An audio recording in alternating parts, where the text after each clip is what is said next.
Hello दोस्तों, कैसे हैं आप सब। मैं अमित कुमार आप सभी का स्वागत करता हूं आपके अपने यूट्यूब चैनल वेदांता कॉमर्स के ऊपर। ये है हमारा video number 3 on planning chapter from business study, यानी कि बिजनेस स्टडी के ऊपर बिजनेस स्टडी में एक जो चैप्टर है planning, that is part of function of management, इसके ऊपर ये हमारा 3rd वीडियो है। एंड इस वीडियो के साथ मैं इस प्लानिंग चैप्टर को कंक्लूड करूंगा और ये हमारा प्लानिंग चैप्टर के लिए लास्ट वीडियो होने वाला है। तो इससे पहले जो हमने वीडियोस बनाए हैं उसमें हम लोगों ने बात किया प्लानिंग के फीचर्स के बारे में, प्लानिंग की इंपॉर्टेंस एंड प्लानिंग के लिमिटेशंस के बारे में एंड प्लानिंग प्रोसेस के बारे में। इस वीडियो में हम लोग बात करने वाले हैं टाइप्स ऑफ प्लान के बारे में और इसी वीडियो के साथ हमारा ये वीडियो फाइनली कंप्लीट होगा। तो चलिए शुरू करते हैं। और शुरू करने से पहले आपको याद दिला दें कि अगर अभी तक आपने इस चैनल को सब्सक्राइब नहीं किया है तो जरूर से जरूर सब्सक्राइब करें, ताकि आपको और भी नोटिफिकेशन किसी भी तरीके का वीडियो मैं अपलोड करता हूं तो आपको मिल जाए, ताकि आप एक भी वीडियो मिस ना हो आपके, है ना। चलिए शुरू करते हैं और इस वीडियो को लाइक करना ना भूलें। तो आज का हमारा मैटर ऑफ डिस्कशन होने वाला है planning, about types of plan, है ना। तो चलिए अगर बात करें टाइप्स ऑफ प्लान की, एक मिनट, हाँ जी, टाइप्स ऑफ प्लान की, तो सबसे पहले प्लान के बारे में समझ लेते हैं आखिर ये प्लान होता क्या है। तो plan is document that outline how the goal are going to be made, है ना। एक डॉक्यूमेंट होता है, प्लान क्या होता है, सिंपली एक डॉक्यूमेंट जिस डॉक्यूमेंट में लिखा हो रहता है कि आखिर हम लोग किस तरीके से अपने गोल को अचीव करेंगे, उस गोल को अचीव करने के लिए क्या प्रोसेस होगा, इस प्लान में हम लोग बात करते हैं। यानी कि गोल को अचीव करने के लिए हर वो स्टेप्स जो हम लोगों को फॉलो करना है वो बेसिकली एक प्लान कंटेन करता है, एक अच्छा प्लान उसको कंटेन करता है। It is a specific action proposed to help the organisation to achieve its objective. ये स्पेसिफिक एक्शन होता है। स्पेसिफिक एक्शन क्यों, मतलब जो टास्क आपका रिलेटेड है सब्जेक्ट मैटर से, बस उसी की बात होती है, तो इसलिए स्पेसिफिक एक्शन बोला गया इसको। यानी कि गोल को अचीव करने के लिए जो भी काम करना है वो सारे के सारे चीज इस प्लानिंग में इंक्लूड होते हैं, ठीक है, ताकि आप अपने ऑर्गेनाइजेशन के गोल को इजीली अचीव कर पाए। बेसिकली दो तरीके का प्लान होता है, single use plan and standing plan. Single used plan वो प्लान होता है जो किसी खास पर्पस के लिए आप एक बार यूज करते हैं और उसके बाद आप क्लोज कर देते हो, उस प्लान को आप दोबारा यूज नहीं करते हैं। बट स्टैंडिंग प्लान वो प्लान होता है जो आप रेकरिंग बेसिस पे यूज करते हैं। रेकरिंग कहने का मतलब आप बार बार यूज करते हैं, है ना। जैसे सिंगल यूज प्लान की बात करें तो आप सोच सकते हैं, जैसे मान लीजिए कि आप जब प्लान बना रहे थे तो इन्फ्लेशन की बात की, इन्फ्लेशन को आप कंसीडर किए। आई मीन कि आप जब प्लान बना रहे थे तो आपने ये सोचा कि आपके रॉ मटेरियल, जो भी आप रॉ मटेरियल परचेस करते हो, तो उसका कॉस्ट 5% से इंक्रीज हो सकता है। मगर अचानक से जब आप प्रोडक्शन कैरी ऑन करने लगे, 2 महीने के बाद इन्फ्लेशन आया और 10% से इंक्रीज कर गया, तो ये जो एक्स्ट्रा 5% जो कॉस्ट इंक्रीज हुआ उसको टैकल करने के लिए आप अलग से जो प्लान बनाएंगे वो हो जाएगा सिंगल यूज प्लान। क्योंकि वो सिर्फ टेम्पोररी बेसिस के लिए 10% का इन्फ्लेशन आया, फिर हो सकता है कि वो वापस से डिक्रीज हो जाए रेट। या फिर मान लीजिए अभी कि आपके यहाँ अचानक आप प्लान बनाए हैं और आपके प्लान के मुताबिक आप पर डे 24 यूनिट का प्रोडक्शन कर सकते हो और आपके यहाँ टोटल 10 वर्कर हैं, तो 24 यूनिट के हिसाब से 10 वर्कर है तो 240 यूनिट आप पर डे बना सकते हैं। मगर आपके यहाँ कोई बंदा ऑर्डर दिया है 2400 यूनिट का आपको अलग से ऑर्डर मिला, तो अलग से जब ऑर्डर मिला यानी कि आपका जो रेगुलर जो पार्ट है बिजनेस का एक्टिविटी का वो तो चलेगा, आपको एक्स्ट्रा 2400 यूनिट का ऑर्डर मिला, तो इस ऑर्डर को फुलफिल करने के लिए आप एक अलग से प्लान बनाएंगे। क्योंकि ये इंस्टेंटली ये ऑर्डर मिला और आप इसको इग्नोर भी नहीं करना चाहते हैं, तो इस एक्स्ट्रा 100 यूनिट को प्रोड्यूस करने के लिए एक अलग से प्लान बनाएंगे। और आपको पता है 24 वर्कर है, 24 यूनिट एक वर्कर बनाता है, 10 वर्कर है तो 10 डेज अगर काम करेगा तो आपका 2400 यूनिट प्रोड्यूस हो जाएगा। तो कहीं ना कहीं आप वो प्लान जो किसी खास पर्पस के लिए बनाते हैं और जैसे ही वो पर्पस फुलफिल होता है वो प्लान को अबॉर्ट कर देते हैं, उसको हम लोग बोलते हैं सिंगल यूज प्लान। पर स्टैंडिंग प्लान की बात करें तो स्टैंडिंग प्लान मतलब होता है वो प्लान जो लगातार यूज होगा आपके, जब तक वो गोल अचीव ना हो जाए तब तक वो रिकरिंगली आप यूज करते रहोगे, उसको हम लोग क्या बोलते हैं, standing plan. Types of plan की बात करें तो टोटल 8 प्लान्स है, 8 टाइप्स ऑफ प्लान है। इस वीडियो में हम लोग इसी को कवर करने वाले हैं। Objective, strategy, policies, procedure, rules, programme, method and budget. तो चलिए एक एक करके शुरू करते हैं। तो सबसे पहला है हमारा टाइप्स ऑफ प्लान में ऑब्जेक्टिव। ऑब्जेक्टिव मतलब होता है कि आपके ऑर्गेनाइजेशन का गोल क्या है। तो आपको सबसे पहले फर्स्ट चैप्टर में, फर्स्ट वीडियो में ही बताया गया था कि किसी भी चीज का जब प्लानिंग करते हैं तो उसके लिए ऑब्जेक्टिव होना बहुत जरूरी है, क्योंकि ऑब्जेक्टिव ही नहीं है तो आप प्लान कर ही नहीं सकते। और ऑब्जेक्टिव क्या बताता है, end result of the organisation. End result कहने का मतलब कि ऑब्जेक्टिव ये बताता है कि आप कहां पहुंचना चाहते हैं। Objective describes what is to be done, क्या करना है, कैसे करना है ना। Objective are end point of planning, planning का भी एंड पॉइंट है, यानी कि ऑर्गेनाइजेशन का एंड रिजल्ट तो बताता ही है, साथ ही साथ ऑर्गेनाइजेशन का एंड, प्लानिंग का एंड कहां पे होगा ये भी ऑब्जेक्टिव बताता है। जैसे ही ऑब्जेक्टिव फुलफिल, प्लानिंग भी कंप्लीट, है ना। Objective are generally formed by top level managers, और जो भी ऑब्जेक्टिव है, जो भी स्ट्रेटजीज हैं, ये ऑब्जेक्टिव और स्ट्रेटजी दोनों कौन बनाते हैं, हमेशा टॉप लेवल वाले बनाते हैं, ये लोअर लेवल वाले नहीं बनाते हैं। And objective should be smart, objective should be smart like specific, किसी खास चीज को लेकर। स्मार्ट क्यों किया गया है, क्योंकि हर एक वर्ड का यहाँ पे मतलब है। एस फॉर स्पेसिफिक, स्पेसिफिक कहने का मतलब ऑब्जेक्टिव किसी खास पर्पस के लिए होना चाहिए, किसी खास चीज को लेकर होना चाहिए, है ना। मेजरेबल होना चाहिए, मेजरेबल कहने का मतलब आप मेजर कर सके। जैसे मान लीजिए आपको सेल इंक्रीज करना है, तो सेल इंक्रीज करना ये स्पेसिफिक हो गया कि आपको सेल पे फोकस रखना है। मेजरेबल कितना परसेंट इंक्रीज करना है, तो 10% इंक्रीज करना है। अचीवेबल, अचीवेबल कहने का मतलब आप ऐसा नहीं बोलोगे कि नहीं हमको तो एकदम 3 है ना 3 गुना 300% इंक्रीज करना है एक साल में। ये हो सकता है, बट डिपेंड करता है ऑर्गेनाइजेशन के स्ट्रेंथ पे। आपका ऑर्गेनाइजेशन का स्ट्रेंथ इतना है कि आप मात्र 50% ही इंक्रीज कर सकते हैं। तो ऐसा टारगेट, आप ऐसा ऑब्जेक्टिव फिक्स करिए जो अचीवेबल हो, जो आप इजीली अचीव कर सकते हैं, है ना। एंड नेक्स्ट क्या कह रहा है, रिलेवेंट। रिलेवेंट मतलब आपके ऑर्गेनाइजेशन के पॉइंट ऑफ व्यू से वो रिलेवेंट हो, इररिलेवेंट ना हो, मतलब इंपॉर्टेंट ना हो। And time bounded, time bounded करने का मतलब एक निर्धारित समय के अंदर में वो काम करना है। जैसे कंपनी ने टारगेट किया कि 10% से सेल इंक्रीज करना in next quarter, in next year, in 1 month, तो ये टाइम बाउंडेड होना चाहिए। तो ऑब्जेक्टिव, ये जितने भी मैंने पॉइंट्स बताए आपको, ये केस स्टडी पकड़ने में बहुत आपको हेल्प करेगा। आप सारे के सारे पॉइंट को ध्यान में रखेंगे तो आप इजिली डिटेक्ट कर पाएंगे कि आपका कौन सा केस स्टडी में किस टाइप ऑफ प्लान की बात कर रहा है। नेक्स्ट अगर बात करें तो स्ट्रेटेजी। स्ट्रेटेजी कहने का मतलब ये होता है कॉम्प्रिहेंसिव प्लान, जो कि बताता है वेरियस स्टेप्स को कि आपको कैसे काम करना है। और स्ट्रेटेजी जानते हो, खास बात, स्ट्रेटेजी क्या होता है, जैसे आप इंडिया पाकिस्तान की मैच की बात करें तो इंडिया जब पाकिस्तान के साथ खेलता है तो पाकिस्तानी प्लेयर को ध्यान में रख के स्ट्रेटेजी बनाता है। जब ऑस्ट्रेलिया के साथ खेलता है तो ऑस्ट्रेलियन प्लेयर को ध्यान में रख के स्ट्रेटेजी बनाता है। तो उसी तरीके से स्ट्रेटेजी जो है ना वो वेरी करता है कॉम्पिटिटर के हिसाब से, बिजनेस इन्वायरमेंट के हिसाब से। जैसा बिजनेस इन्वायरमेंट, जैसा कॉम्पिटिटर वैसा स्ट्रेटेजी।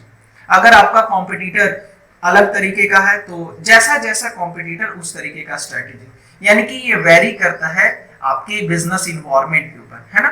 इसलिए इसको कह रहा है comprehensive plan to achieve the various which include various steps. It is formulated for solving the challenging and unforeseen problem. वैसा प्रॉब्लम जो अनफोर्सिंग था, फ्यूचर में जैसे कॉम्पिटिटर अचानक से पॉलिसी चेंज कर दिया, पहले वो उधार नहीं बेचता था, उधार बेचने लगा, तो जाहिर सी बात है आपका कस्टमर स्विच करेगा। तो उसको सॉल्व करने के लिए आप क्या करोगे, आप एक नया स्ट्रेटेजी लाओगे। जैसे फ्लिपकार्ट की बात करें, फ्लिपकार्ट अपना कस्टमर गेन करने के लिए, फ्लिपकार्ट मार्केट अपना शेयर बढ़ाने के लिए क्या किया, कस्टमर का ट्रस्ट गेन करने के लिए वो कैश ऑन डिलीवरी का ऑप्शन आपको दिया। तो ये फ्लिपकार्ट का स्ट्रेटेजी था कि वो आपको कैश ऑन डिलीवरी दे रहा है ताकि कस्टमर आपके साथ जुड़ सके और आपके सर्विसेज का वो बेनिफिट ले सके। Every time a new strategy is prepared to solve different problem. जैसा प्रॉब्लम वैसा स्ट्रेटेजी। जैसे पाकिस्तान के साथ जो स्ट्रेटेजी आप लगाते हो क्रिकेट में, वो ऑस्ट्रेलिया के साथ नहीं लगा सकते, वो इंग्लैंड के साथ नहीं लगा सकते। जो ऑस्ट्रेलिया के साथ स्ट्रेटेजी यूज होती है वो आप साउथ अफ्रीका के साथ नहीं यूज कर सकते। तो दैट इज वाई यहाँ पे कह रहा है स्ट्रेटेजी, जैसा कॉम्पिटिटर वैसा strategy. It is temporary in nature, जाहिर सी बात है, मैच खत्म, स्ट्रेटेजी खत्म। And it allocates human and other resources, और human resources and other resources को एलोकेशन की बात करते हैं, मतलब रिसोर्सेज को कहाँ यूज करें प्रोडक्टिवली, बेस्ट मैनर में, ताकि रिसोर्सेज का बेस्ट यूटिलाइजेशन हो सके। जिन डिपार्टमेंट को जितना रिसोर्सेज मिलना चाहिए वो उतना मिल रहा है कि नहीं, ये मेक श्योर करना स्ट्रेटेजी का ही पार्ट होता है। नेक्स्ट अगर हम लोग बात करें तो पॉलिसी, पॉलिसी क्या होता है? Own way of solving the problem. देखिए हर ऑर्गेनाइजेशन का एक अपना अपना स्ट्रेटेजी होता है ना। पॉलिसी कहने का मतलब जैसे मेरे को प्रॉब्लम होता था, जैसे मेरा एक कपड़ा का दुकान है, मेरे यहाँ जितने भी कस्टमर आते थे हमेशा प्रॉब्लम होता था कि वो कभी कभी प्राइस को लेके झिकझिक करते थे या फिर कभी उधार मांगते थे। तो हम क्या अपने बिजनेस में पॉलिसी लगाएं कि नहीं, हम लोग फिक्स्ड प्राइस पे बेचेंगे, फिक्स्ड प्राइस पे बेचेंगे और नो क्रेडिट। हम जैसे ही दुकान में कोई एंट्री करता उसको दिख जाता है, कृपया उधार मांग के शर्मिंदा ना करें, और बड़ा बड़ा fixed price, fixed price, fixed price, यानी कि आप आइए, चाहे आपके बच्चे आए, चाहे आपके फ्रेंड आए, आपको प्रिंट रेट पे ही मिलेगा, चाहे हम 1% ही मार्जिन क्यों ना रखे हों, है ना। तो ये हमारा प्रॉब्लम, ये मेरा पर्सनल प्रॉब्लम था, उसको सॉर्ट आउट करने के लिए हम क्या बनाए, पॉलिसी बनाए। तो पॉलिसी सिंपली क्या होता है, policies are organisation own way of solving the particular problem, कि कोई खास अपना प्रॉब्लम सॉल्व करने के लिए जो आप बनाते हो उसको क्या बोलते हैं, पॉलिसी बोलते हैं। Policy describe how the work is to be done. Policy क्या बताता है, किस तरीके से काम को करना है, कैसे स्टेप्स आपको फॉलो करना है। Policies explain the mode of achieving the objective, किस तरीके से ऑब्जेक्टिव को आप अचीव कर सकते हैं, गोल को अचीव कर सकते हैं, ये आपका पॉलिसी डिस्क्राइब करता है। Policies are framed by top, middle and lower level, है ना। पॉलिसीज जो है ना अलग अलग लेवल पे, जैसे टॉप लेवल के लोग जिनका काम होता है, उनका जिस तरीके का काम होता है वो उस तरीके के पॉलिसी बनाते हैं, और उनके टास्क को ग्राउंड लेवल पे परफॉर्म कौन कराता है, मिडिल लेवल के लोग। तो मिडिल लेवल के लोग को भी बहुत सारा प्रॉब्लम फेस करना पड़ता होगा, तो वो जो भी प्रॉब्लम फेस करते हैं उसको, उस प्रॉब्लम को फेस करने के लिए, उस प्रॉब्लम को सॉल्व करने के लिए वो जो एक अलग तरीका फाइंड आउट करते हैं उसको हम लोग पॉलिसी बोलेंगे। मिडिल लेवल का पॉलिसी अपना है, लोअर लेवल का पॉलिसी अपना है। पॉलिसी आर मोर रिजिड, और बात करें पॉलिसी की तो ये थोड़ा रिजिड होता है। जैसे अगर हम बोल दिए कि फिक्स प्राइस है तो फिर प्रॉब्लम है, आप जरूरी नहीं कि आपको हम डिस्काउंट देंगे। अगर रिजिड है मतलब पॉलिसी अगर है कि आपको क्रेडिट नहीं दे सकते, उधार नहीं दे सकते, तो नहीं मिलेगा आपको, है ना। जैसे आप बिग बाजार की बात करें तो बिग बाजार का पॉलिसी है कि वो कभी उधार नहीं बेचता, है ना। आपको लोएस्ट प्राइस पे बेचेगा पर वो कभी आपको उधार नहीं बेचेगा, चाहे आप 10 साल से ही उसके साथ क्यों ना जुड़े। तो ये उस कंपनी का पॉलिसी है, और इस वजह से ही वो आपको कम से कम रेट पे प्रोवाइड कर पाता है गुड्स को। नेक्स्ट बात करें प्रोसीज्योर। प्रोसीज्योर मतलब होता है chronological order of way of doing the business, मतलब किसी भी काम को जब आप स्टेप बाय स्टेप करते हैं तो उसको आप प्रोसीज्योर बोलते हैं। प्रोसीज्योर सिंपली क्या होता है कि किसी भी काम को जब आप स्टेप बाय स्टेप करते हो, जैसे आपको कॉलेज में एडमिशन लेना, तो कॉलेज में एडमिशन लेना है तो आप क्या करोगे, सबसे पहले ऑनलाइन फॉर्म भरोगे, फिर मेरिट लिस्ट आएगा, उसमें आप अपना नाम देखें, नाम है। अब next step document verification, document verification के बाद आप एडमिशन फी जमा करोगे, एडमिशन फी जमा करने के बाद आपका एडमिशन होगा। तो ये क्या है, ये कॉलेज ने एक अपना प्रोसीजर बना गया ताकि किसी भी स्टूडेंट को प्रॉब्लम ना हो। तो प्रोसीजर क्या बता रहा है, स्टेप्स, पहले क्या करना है, फॉर्म भरना, दूसरा आपको कट ऑफ लिस्ट में नाम देखना। जब कट ऑफ लिस्ट में नाम ही नहीं आया तो आपको वेरिफिकेशन कराने का जरूरत ही नहीं। अगर वेरिफिकेशन कट ऑफ लिस्ट में नाम आया देन आपका नेक्स्ट आप एडमिशन फी नहीं जमा करेंगे, पहले डॉक्यूमेंट वेरिफिकेशन कराएंगे, है ना। तो प्रोसीजर सिंपली क्या होता है, step by step way of doing business या फिर job. Procedure are guide to action. Guide to action कहने का मतलब ये आपको बताता है कि क्या करना और क्या नहीं करना है। Procedure are required for implementation of policy. किसी भी पॉलिसी को इम्प्लीमेंट करने के लिए एक प्रोसीजर का डेवलपमेंट होता है। जैसे कोई भी पॉलिसी आप बनाए तो उस पॉलिसी को इम्प्लीमेंट करने के लिए आपको प्रोसीजर का रिक्वायरमेंट होगा। Procedures are less rigid used by insider only. बात करें प्रोसीजर की तो प्रोसीज्योर जो है वो लेस रिजिड होता है, मतलब आप इसमें थोड़ा वेरिएशन ला सकते हैं, पॉलिसी के मुकाबले लेस रिजिड होता है। एंड इनसाइडर सिर्फ यूज करते हैं इनको। इनसाइडर कहने का मतलब जो ऑर्गेनाइजेशन में काम कर रहा है बस उसी को यूज करना। एंड लास्ट क्या कर रहा है, procedure state exact manner of activity of doing the business. Procedure बताता है कि आखिर किस तरीके से आपको काम करना है। तो किसी भी केस स्टडी में अगर क्रोनोलॉजिकल ऑर्डर आपको दिखे कि कैसे काम करना, how the work is to be perform, तो आप समझ लेना कि वो किसकी बात कर रहा है, वो प्रोसीज्योर की बात कर रहा है। ठीक है, नेक्स्ट अगर बात करें तो मेथड। नेक्स्ट हमारा क्या है, मेथड क्या बोलता है, मेथड आपको बोलता है फॉर्मुलाइज्ड वे ऑफ रूटीन जॉब, है ना। एक फॉर्मुलाइज्ड वे यानी कि आप उसमें क्या कर रहे हो, एक स्टैंडर्डाइज्ड वे के साथ आप काम कर रहे हो। देखो मेथड का खास बात क्या है ना, कि आपका किसी भी काम को स्टैंडर्डाइज्ड वे में करते हैं। और इस पे एफ.डब्ल्यू. टेलर इंसिस्ट भी करते थे कि भाई मेथड जरूर होना चाहिए, है ना। मेथड स्टडी उन्होंने किया था ना, मेथड स्टडी, फैटिग स्टडी क्यों किया था, क्योंकि टास्क को स्टैंडर्डाइज्ड एंड सिंप्लीफाइड मैनर में परफॉर्म किया जा सके। तो मेथड सिंपली क्या है, मेथड आपको हेल्प करता है किसी भी केस स्टडी में। अगर टास्क को इकोनॉमिकली टाइम सेविंग, अगर वो स्टैंडर्डाइज्ड वे में, सिंप्लीफिकेशन वे में काम कर पा रहा है, तो आप समझ लेना कि वो कौन सा प्लान है, वो मेथड को यूज किया।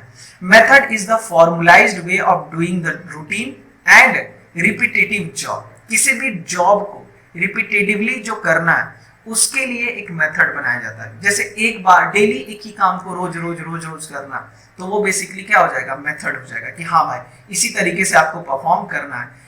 ब्रिंग यूनिफॉर्मिटी, यूनिफॉर्मिटी कहने का मतलब आप लगातार एक ही काम को करते जाएंगे, इससे क्या होगा, आपके वर्क में यूनिफॉर्मिटी आता है। मेथड आर लेस रिजिड और flexible, act as a guide for employ. Method less rigid होता है किसके मुकाबले, प्रोसीज्योर के मुकाबले, मतलब पॉलिसी रिजिड होता है। और प्रोसीज्योर की बात करें तो वो लेस रिजिड होता है एज कंपेयर टू पॉलिसी। मगर मेथड की बात करें तो मेथड भी लेस रिजिड होता है एज कंपेयर टू प्रोसीज्योर। मतलब सबसे ज्यादा रिजिड कौन है, पॉलिसी, पॉलिसी के बाद रिजिड कौन है, प्रोसीज्योर, और प्रोसीज्योर के बाद कौन है, मेथड। यानी कि मेथड जो है वो थोड़ा फ्लेक्सिबल होता है। बात करें मेथड हेल्प्स फॉर, किसी भी केस स्टडी में स्टैंडर्डाइजेशन की बात हो रही है, कोऑर्डिनेशन की बात हो रही है of activity and save time, money, effort, increases efficiency, तो आप समझ लेना कि वो क्या है, मेथड है। तो आप इस तरीके से आप आइडेंटिफाई कर सकते हो कि क्या है। अगर वन वर्ड में भी पूछ रहा है तो आप इसी चीज को समराइज कर दिए, है ना। Method are formalised way of doing the repetitive job in by uniformity, it brings standardization and simplification of task which helps in time saving and saving of money। बस इतना लिख दिया, आपका काम हो गया, है ना। नेक्स्ट बात करें रूल। रूल क्या होता है, रूल होता है किसी भी काम को करने का सही तरीका, या फिर रूल क्या होता है, रूल ये बताता है कि क्या आपको करना है क्या नहीं करना है। ये चीज आप बचपन से देखते आ रहे हो, आपके स्कूल में भी, आपके घर में भी, आपके कॉलेजेस में, स्कूल में, कहीं भी आप बात करें तो वहां हर जगह के एक रूल्स एंड रेगुलेशन होता है जो कि आपको बताता है कौन सा एक्शन आप परफॉर्म कर सकते हैं, कौन सा एक्शन आप परफॉर्म नहीं कर सकते, है ना। कौन सा एक्टिविटी को परफॉर्म कर सकते हैं, क्या नहीं कर सकते, है ना। और ये आपको बताता है कब क्या करना है, क्या नहीं करना। जैसे ऑर्गेनाइजेशन में रूल है कि आपको सुबह 8 बजे आना है, शाम के 6 बजे छुट्टी हो जाएगी। आपको जब भी आना है तो हेलमेट, कॉस्ट्यूम, आईडी कार्ड आपके पास अपना होना चाहिए। आपको अगर छुट्टी चाहिए तो आप 3 दिन पहले इंटीमेशन देंगे कंसर्न ऑफिसर को, या फिर आप अपने ऑर्गेनाइजेशन में जहां पर आप काम कर रहे हैं वहां पर आप किसी भी तरीके का अल्कोहल या फिर नशीला पदार्थ कंज्यूम नहीं करेंगे। तो ये क्या होता है, रूल्स एंड रेगुलेशन। अच्छा, रूल्स एंड रेगुलेशन की बात करें ना तो सबके लिए कॉमन होता है, सबके लिए कॉमन। आप जानते हैं आपके स्कूल में भी जो टीचर के जो आने का टाइम रहता है वो भी स्टूडेंट का आने का टाइम भी वही होता है। तो कहीं ना कहीं रूल्स जो और रेगुलेशन जो होता है वो कॉमन होता है, वो डिपेंड करता है सिचुएशन पर भी, एंड साथ ही साथ ये रिजिड होता है। एक बार बन गया तो सबके लिए कॉमन है।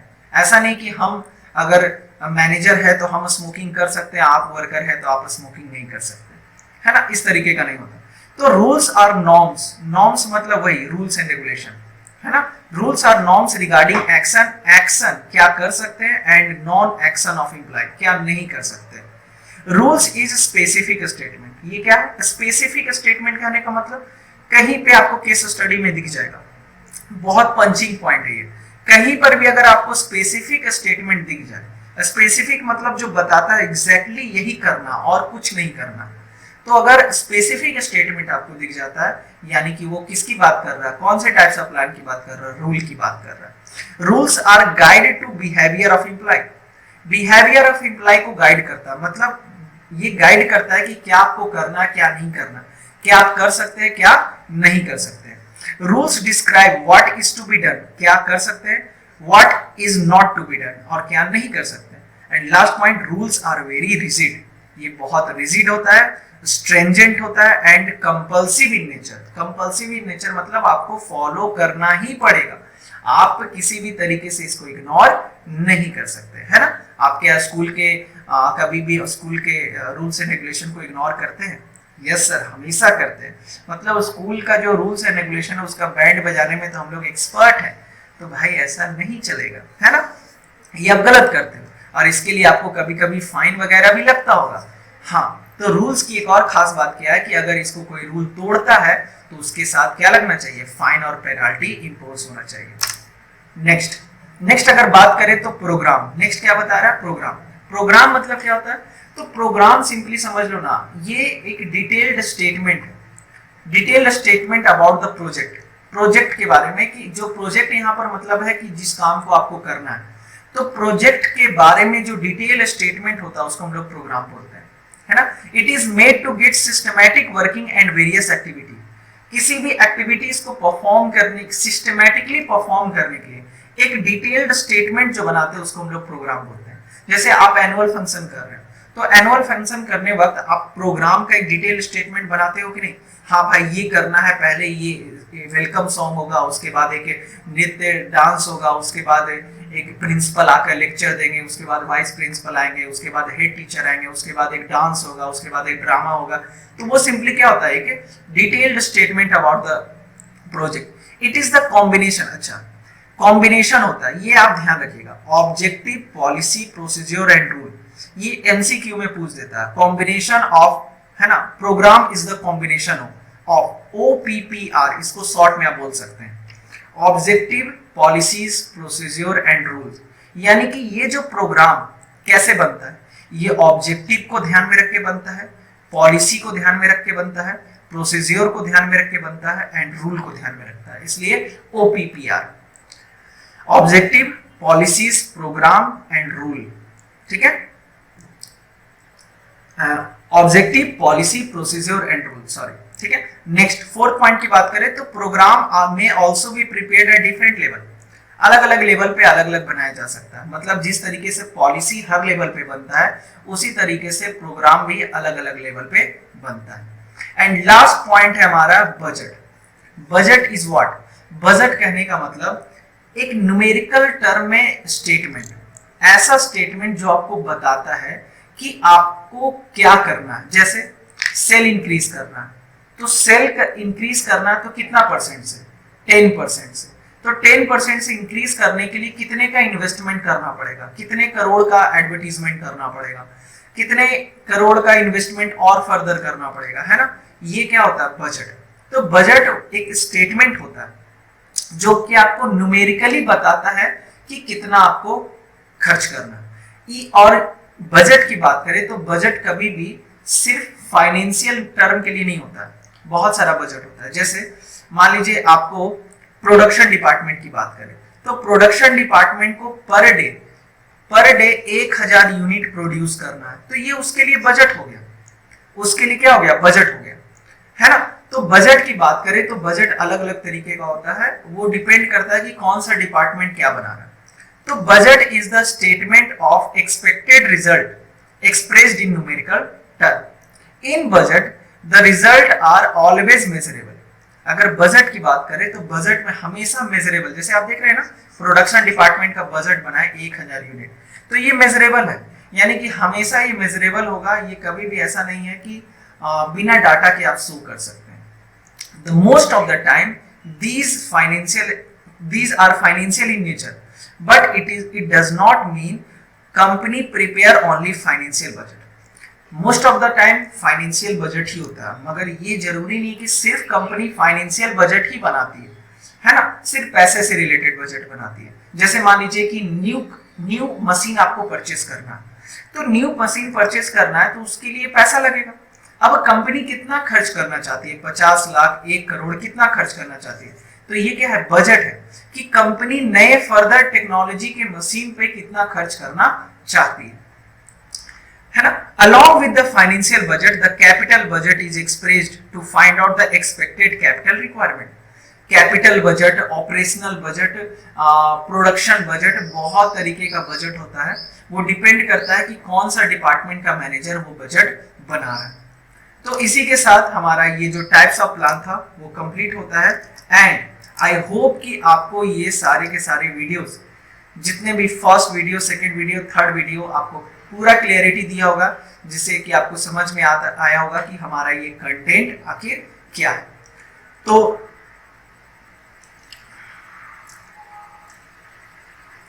हाँ, तो इसी के साथ इस वीडियो में बस इतना ही। फिर हम लोग नेक्स्ट वीडियो में मिलेंगे और नेक्स्ट वीडियो में बात करेंगे ऑर्गेनाइजिंग चैप्टर में।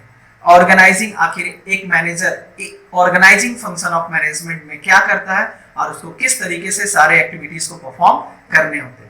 तो थैंक यू सो मच, मिलते हैं नेक्स्ट वीडियो में। Bye bye, take care.